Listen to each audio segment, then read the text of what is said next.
శ్రీ వెంకటేశ్వరునికి చెలి అలమేలు మంగ ఓవరిగా నెలకొని ఉరముపై నున్నది.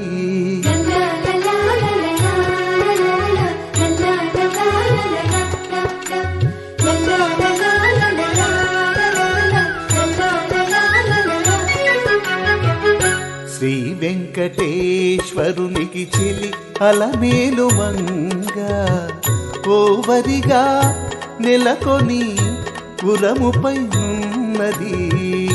శ్రీ వెంకటేశ్వరునికి చెలి అలమేలు మంగ ఓవరిగా నెలకొని ఉరముపై నున్నది. శ్రీ వెంకటేశ్వరునికి చెలి అలమేలు మంగ.